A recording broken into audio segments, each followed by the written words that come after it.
Lovely people. Thought we'd talk about chicken and eggs today.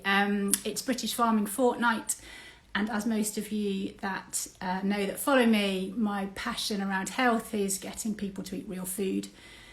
Here in the UK, 90% of our chronic diseases is due to our lifestyle problems, require lifestyle solutions, and part of that is what we eat. And I think also what's very important is produced. And so today I've got another great farmer who I visited last week joining me, and he raises chickens and eggs in a regenerative farming system, and I want to talk about what that is and also compare that with how much of our chicken and eggs are intensively reared. Hello, Matt. Hi, everybody. It's really great to have you join me, and great to see you again. Are you all right? Yeah, all good. Yeah, not too bad. Can you hear me? Yeah, I can. You're a little bit fuzzy, but you're in the middle of nowhere, though. That's the problem, isn't it? I keep talking to these farmers, and their internet's in and out. Yeah, definitely. Yeah, no, and also I'm terrible when it comes to technology as well. Well, you've done very well. I always think, like, once you get on, it's like, oh, phew, That's Louise and Sarah that do all that and tell me what to do, what to press. Fabulous. So I just from my perspective, from a health perspective, I'm a great advocate for keeping meat and dairy in our diet as a nation. I think it's really important that we keep these nutrient dense foods in our diet. We're actually very malnourished as a nation, and it concerns me when we take these foods out without giving great thought to what we replace it with. However, also from a health perspective, I've always had a concern around how we've raised chickens, particularly. I think from my perspective as a doctor, we talked last week about how important our gut microbiome is and all those wonderful bacteria in our own gut, how vital they are for all aspects of our health. And we know that when they're exposed to antibiotics, that changes that and has an impact on our health. And often people are pointing the fingers at doctors for overprescribing or prescribing wrong. And I feel what often isn't discussed is actually the amount of antibiotics used in intensive farming, particularly chicken. And so if I go through what I understand intensive chicken farming to be, do correct me. I'm new to this farming scene, and I'm lucky to have been able to visit lots of different types of farming. But my understanding that is, like, over the last couple of decades, we've taken a process that usually takes, maybe 50, 60 days to raise a chicken to eat. We made to take that down to sort of 28 days now. And that normally sort of intensive farming for the chickens that we buy in the supermarkets means 10, 20, 30,000 chickens in a shed, never seeing the light of day. People who work in chicken sheds will talk about how you can never lift your foot. You have to kind of shuffle through the chickens because otherwise there's no space to put your feet down by the time they're fully grown. And the routine use of antibiotics, not only to promote growth, but also to keep, these chickens disease-free, probably because they're not be able to develop their own immunity given how they've been raised, and they often have problems with their feet and their bone structure because of the way that they're grown, not having any access to sort of their natural environment. And I really do think, like, if we saw that, as consumers in the supermarket, we would never ever buy a chicken like that. And it concerns me in terms of the welfare of the animal, but it concerns me also from a point of view of my own health. Now, you are farming in a different way, and people are hearing this word regenerative farming. And what does that mean for, chickens in terms of raised for meat initially, and how do you do it? And then I'd love to talk about eggs too. Okay. So meat birds, how we do it is we move them onto fresh pasture. Right. Every day. So basically we put in sort of certain lays, so like our grass mixes basically. So lots of clovers, lots of different sort of species, probably about 15 to 20 in each mix. Okay. And then basically the birds then are in a pen. There's 75 in a pen. They go out from when they're off heat, and then they get moved literally every single day onto fresh pasture. Yeah. So it's, I mean, it's the complete opposite to the factory farm system. I mean, actually, it was quite interesting. I think I said to you, our beekeeper does our beekeeping on the farm. He used to work for Sender, which is a massive poultry. Like they do Nando's and KFC and all those birds. And he was like one of the maintenance guys, and he was saying to me, he goes, you couldn't get any more opposite. So he was obviously interested in what we were doing, because it's completely opposite to what that is.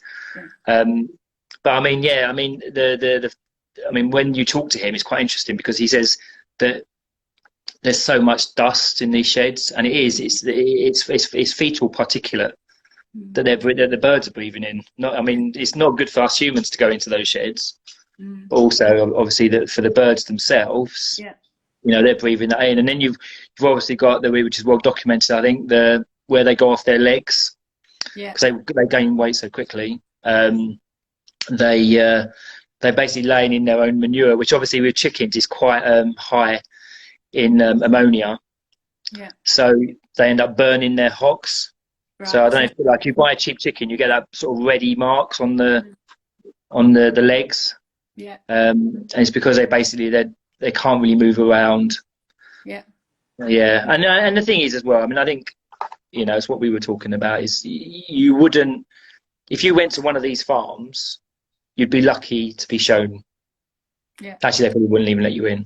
No, you can't. They've all got massive barbed wire around. And it's the same everywhere. I was listening to Joe Salatin. I was reading Joe Salatin's book at the moment, and he's talking about in America.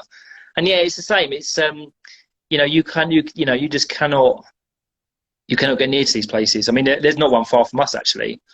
I actually went there to pick some stuff up, because the guy that does a lot of our maintenance stuff, he dropped something there because he was doing a job, and literally there's like security guards, and it's not a farm. Well, to me, it's not a farm anyway. Now, talk to me about, so they sort of scratch around and get exposed to the soil microbiome, which must be great for their own microbiome, building their own immunity. Do you feed extra stuff to them, and what do you have to feed them grain, or what? How does that work with chickens? So what we've done this, obviously we're predominantly laying flock. So this year we decided we're going to start trying for the table bird. So this is our first year. The first lot, we fed them sort of a normal organic poultry mix that you buy from, say, Mo Valley's, which we did, and that the birds done really well. So there's just different grains in that mixture. They obviously millet. I think it's down in Devon somewhere, and then. So that was our first batch. The second batch, we've actually, so because we're part of quite a big estate, and obviously they grow a lot of organic wheat, barley, a bit of oats, a bit of triticale, and this year we've done that. So that's completely local grown, and we've added some brought in organic. Sunflower and triticale, and also I think what's the rape? Right. And there's a tiny bit of soya in it. It's a very small amount. So what we've noticed with this mix is the birds seem to be a lot more lively. Right. Okay. And why for you, again, we'll talk about eggs in a minute, but just you're a first generation farmer, and I've heard a little bit about your story, how you almost gave up at one point, but now really have landed in a beautiful setting, surrounded by a great community, supporting you in that. Like, where do your convictions around farming, where's that come from, and why are you doing it differently? You could be making a lot more money by adding things to your feed and getting your birds fatter quicker, and just explain to me. Well, I mean, I was brought up in London. Me and Louise were brought up in London, and I think but both of us have always been passionate about health and food, and I think we've always wanted to buy the best and the best reared stuff, and I think for us that's where it came from. That's where our passion came from. I mean, I worked on a dairy farm for a few years, and he was a good dairy farmer, but standard, dairy farm, under, always under pressure, the same old, really. And I think just I've done a lot of reading as regards sort of different farmers that I've respected and kind of thought that they're kind of doing it the right way. And yeah, just sort of learn from that and been passionate about sort of speaking. I mean, I think the way you learn is by speaking to other people. I mean, and I think for me and Louise, we come at it from a completely different, we've got no baggage, no farming baggage, what I call it. And, we've not got grandfathers and fathers that are saying, I've done this for all my life, and this is how you should carry on doing it. We're lucky that we're part of an estate. The estate gave us an opportunity to farm, saw our passion and our craziness, and I mean, just giving it a go and doing it the right way, really, or trying to. No, it's great. And I think for me, like I decided when I discovered how chicken was being farmed that I wouldn't give it to me or my kids, if I could avoid it without offending people. Occasionally a roast chicken would arrive in certain dinners and you just get on with it. But I just, and then when I went down to Piper's Farms down in the southwest with Peter and Henry Gregg there, and saw the different ways then that chicken was being farmed. And we can talk a little bit about the labels and the supermarkets on that. And and then when I tasted like chicken had been farmed the way that you're doing it, with chickens, allowed to grow more slowly, access to the natural environment, really thoughtfully considering their food and how that impacts their health, and this idea of moving, chickens as you go along. I mean, the taste was incredible. I realized I had never tasted chicken before in my life, and also value, like it is a lot more expensive to buy a chicken like that. But then suddenly, as a mum and a cook, it's like, well, I make that last 3 days, it's roast chicken and then it's curry the next day, and then I'm boiling those bones to make soup and what have you, and you appreciate it a lot more. And so talk to me a little about chicken. So with labels, a lot of people conscientiously want to make good choices, and I always say, where you can, go and buy from the farmer. Come to your farm, come to your shop, ask to have a look. I mean, it's great. People just, I walked onto your farm, you can see your chickens, and see your juice, and you guys are around as a family. But what are your thoughts around labels in the supermarkets? What does it mean for chickens to be free range? I mean, what does that mean? I've been a bit disappointed when I've kind of looked behind the scenes. I think free range is a funny one, because I think this applies to both eating birds and egg layers as well, actually. So I mean, I think the supermarkets, I think there's always a bit of fudge and a bit of misleading. I mean, it's like the classic pork thing, outdoor reared. You see that on bacon, don't you? Outdoor reared in Sainsbury's. I think a lot of the time I've seen it quite well. In most places you see it, and people will naturally assume that that's outdoor, all running around, and that's not the case. It's just the sows are outdoors, they're bred outdoors, and then the piglets are taken away at 2 weeks, 3 weeks, and reared in barns. So, and it's the same with poultry. I think with what you just said is 100% right. If you're lucky, and you can buy from people like us, or you can buy from, the farmer where you are, then fantastic. And that's what I recommend everybody to do is know your farmer. And that's not just in poultry, that's in everything you buy: milk, vegetables, everything. Try and get those people on, they're your first, it's not going to the supermarket, it's going to them to get your stuff. It may cost you a little bit more, it may actually cost you a little bit less in certain aspects, but that's really, really important. As regards buying from, say, Waitrose or Sainsbury's or some of the bigger supermarkets, I mean, I wouldn't recommend anything that wasn't organic, free range in a supermarket. And even then, you're still talking about big sheds. And free range, and this is where I suppose I could explain that, is that if, say, there's a shed of, say, 1,000 birds, and they're especially eating birds, they're not going to go out of that shed overly. They're gonna hang around the sheds. They will eat some pasture, some, a little bit maybe, but the majority of those birds will be staying around that house where the feed is.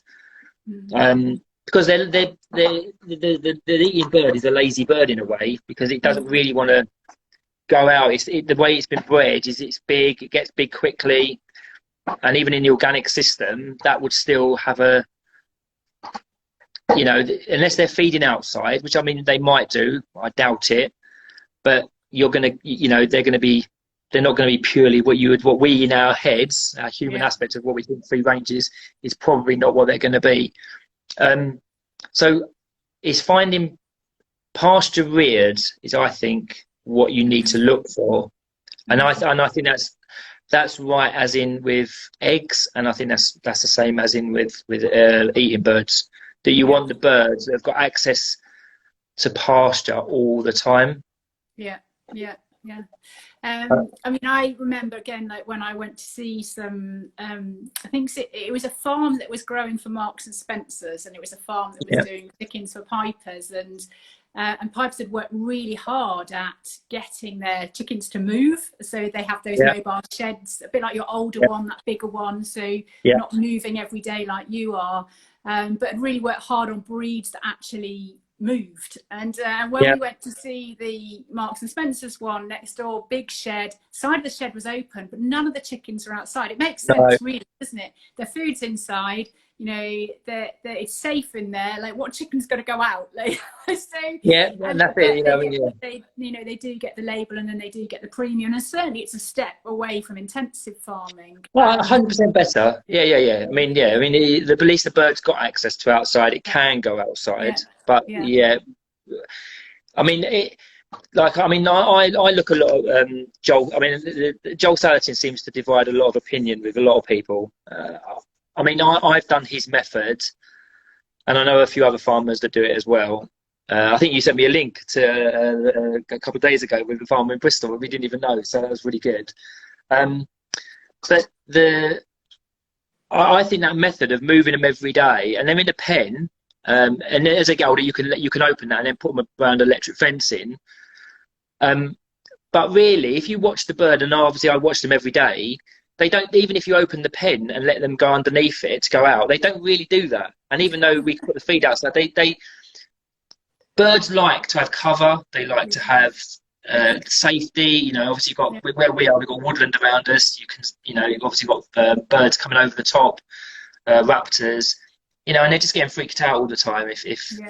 Whereas in that sort of mobile pen that you can move every single day, you're forcing them to eat pasture. It's not. You know, and you're forcing them onto fresh ground every single day, and sometimes twice a day. So I think it's just a great method, and I think that it's great for the bird. I mean, the birds taste fantastic. I mean, I was shocked how much pasture they actually ate. Shocked. I mean, I reckon we saved, by our feed calculations, we reckon between 25 and 30% of our feed costs had gone because they were on the pasture. I mean, obviously that will differ through the year as regards sort of like palatability of the clovers and the grass. But when you move that pen first thing in the morning, which we do, and then sometimes again in the afternoon, as they get older, the birds go mad. They forget the feed. So they're like the goodies, what they would class as the goodies, and they go straight onto the grass. And it's great for your soil health as well, you know, in terms of basically it's a win-win. It's a complete win-win. I mean, which is really important again for planetary health and animal health for us.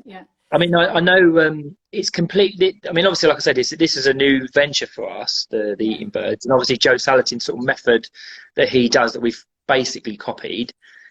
It's opened my eyes to the laying birds. Right. So tell me about your laying birds. Tell me about eggs and what the system is. So I know nothing really about what intensive laying birds look like, and I've seen yours. I mean, I've been to a few. I mean, I could tell you some horror stories. I mean, what's important about eggs? You know, what's best practice, do you think? Like, I think moving the best practice. I mean, what we do here at the moment is very, very good. You've seen it. You know, you can see what we do. The birds are everywhere. So they tend to range a bit more, the free range birds, because they just do, because it's the way that they're the way they are. They're bred to be outdoors more than the birds we use, so they're a bit more adventurous. But we obviously, our bigger shed, we move between each flock. So that's 1,000 bird shed. I think it's too big now. Well, I don't think it. I know it's too big now. We basically want to get to a point where we've copied that Joe Salatin method with the eating birds, with the laying birds. But the problem is with that is that so like the egg inspector will come around, and if we built a shed that is really easily mobile, very mobile, I wouldn't need a tractor to move it, so I haven't got to come onto the land and impact the land with a tractor. So the shed will be small, but really all you want is that those birds to just be outdoors all day, go into lay in the morning when their nest box is open, and get a bit of feed there, and also roost at night. But legislation doesn't really allow you to do that. Okay. The shed's got to be, for 300 birds, say, or so 1,000 birds, it's got to be 24 meters by 8 meters, which is a big shed. You can't move that every day. No. It's impossible. But if you had a 300 bird shed, that would still be, if you go by legislation, like 6 birds per square meter for organic and 9 birds per square meter for non-organic, you're still talking a shed that's 10 meters by 3 meters or 10 meters by 4 meters. Still a big shed to move. What we would like to do is go smaller. So all the birds are doing is they're not living in that shed. They're just roosting in that shed and laying in that shed. So as long as there's enough roosting room and enough laying room, then that is the bestest method you could use, because the birds are outside all day. They're getting their forage from the grass, from the bugs and the grubs. They've got access to feed, access to water around the shed, and basically that's to me. And you're moving that shed every couple of days, maybe twice, once every 2 days. Easy to move, super mobile, and I've got a design in my head. I know kind of what I want to build. But whether when the egg inspector comes and says, that's not really big enough by law. But I mean, that's where the craziness of it. So we're under the rules of the big guys. So the big guys that have got 30,000 birds on their farm.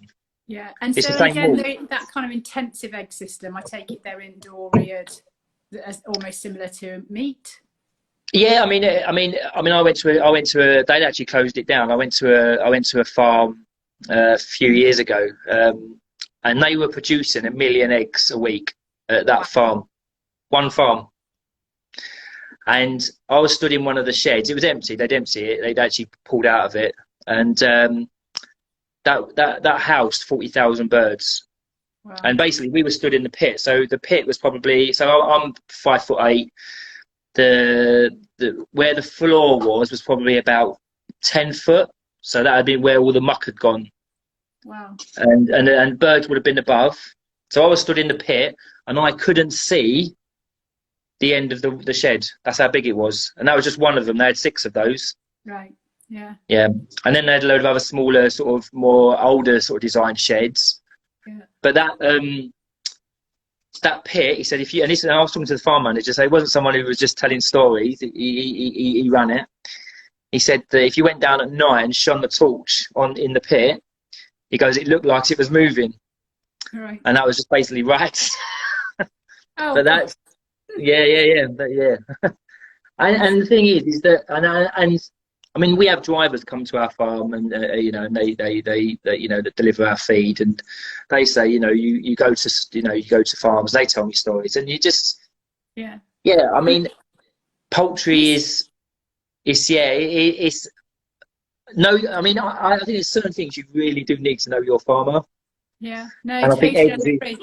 And I hear the same message again and again with everybody I'm talking to that is farming differently. It's about the importance of what these animals are fed, like, is so important, and we're not asking that question. And organic gives us a measure of confidence, and it's maybe a beginning, you know, and almost the bottom bar of where to start. But there's so Kind much of, yeah. more, yeah, so much more in that story. And then again, it seems like it's animals having access and raised, growing slowly, more access to their natural habitats. You know, less use of routines of antibiotics and wormers and what have you where you can, and how that impacts not only, you know, the soil and the ground and, you know, the biodiversity of those environments, but also impacts, you know, the welfare of the animal, and then it impacts taste as well as nutrition, you know, which is so important from my perspective, from a health perspective, where we need to get really nutrient dense food. And I think, like, no, you know, I don't like pointing fingers at farmers. I always think they gave us what we asked. We wanted cheap food. It's not the farmers. It's, I mean, one thing I will say to that, what you just said is, you know, like I'm saying, like I'm bashing sort of factory farming, but a lot of farmers are forced down that route. You know, and I mean, you see these things on, don't you, on social media where they're, you know, maybe PETA have gone into a farm and videoed, you know, certain things that are going on. But what I always say to people is that farmer's probably getting pence for that product. He's been forced down a route, and he can't afford to probably take somebody on. He can't afford to you know, he may have inherited a system. So it's, and the thing is, the supermarkets, I mean, I you know, like I know what you know, like we've been asked in the past, oh, can you go over to contracts? You know, we'll give you a contract, you supply eggs, and I know people that are on those contracts, and you know, they screw the farmer down, and that's whether that's organic or whether that's normal. They get, you know, so they're under a lot of pressure. A lot of pressure. I appreciate that. Now tell me, it was a delight being with you last week, but you've got some other things going on with your beautiful farms, agroforestry project. Just tell us a little bit. You've got the doctor's farm, not the doctor's pharmacy, the pharmacy with an F. The pharmacy, that's Louise and Sarah's bag. So basically, so we got basically what's happening in the next sort of few months. We got we're doing an agroforestry project, so 700 fruit trees that are going to be going in. It will be an agroforestry project because it's going to be in lanes. I mean, it's basically for the chicken, really. So where we are, as you saw, we're quite, even though we're surrounded by woodland, we're quite open, and we're at the top of a hill in Bath. So we're going to create a little bit more cover, but that will create more biodiversity, basically, and soil health, really. And then, so that'll probably be that project will start January. So if anybody wants to come down and plant some trees, then more than welcome. We probably need plenty of hands. The other thing is we've got the coffee shack opening in the next few weeks, hopefully. So that's sort of, we'll sit along with the little farm shop that we're doing, and then just before Christmas, we'll have the pharmacy. So again, that's going to be that sort of stuff that you do really talk about. Really is again is health and eating healthily and health products. You know, sort of just more natural. You know, natural deodorants and medicinal mushrooms and stuff like that. So and you already sell all your lovely, you know, natural honey and your eggs. Your eggs are beautiful. You sent us home with these trays. I was loving it. The eggs are. We're very proud of the eggs, and I think now, and that's why I'm quite excited. Is that I think we can do better with the especially with the. I don't think we can do much better with the eating birds. I think that's pretty good. I think with the laying hens, I think we could do better. I want to do better. I think get away from those big sheds and get to those smaller, more mobile sheds, and I think the eggs will improve even better. So a lot of farmers say, oh, you know, birds don't need to have pasture. Well, I can assure you, birds need pasture. Same as cows, same as sheep. Yeah. So that's amazing, Matt, and really great. It's always just lovely just hearing from people who are actually on the land. I think it's all very well, you know, people, armchair critics, having discussions and debates about farmers and the environment. And it's been a joy just visiting farms and farmers and understanding the story more. So people can obviously, you know, follow you on your Instagram by tagging you now. And and you're based, just where are you based? So we're just literally on the hills above Bath. So above Box, really. So a lot of people know Box, sort of quite a well-known area. So we're just above there. So yeah, Kingsdown. Yeah, and we're open all the time. So we're pretty open farm. And if anyone wants to, and if anyone wants to ask any questions, or you know, anyone wants to get in touch, I mean, we're the one thing we, you know, and if anyone's got any ideas as well, you know, we're always open to. Someone might have a better idea for a chicken shed than I have. You know, we love interaction, and you know, and I love learning. So it's what it's all about. Yeah. No, so totally brilliant. So, but thanks for sharing today. And no, thank you. Yeah. Thanks for inviting me. Pleasure. Yeah. It's an honour. It's an honour. Any other farmers that want to have a chat with me, just get in touch. I love to hear from you. So, but yes, have a great rest of your day and love your family. All right. Cheers. Bye-bye. Thank you. Thanks, Sally. Bye. Bye. Bye. Bye.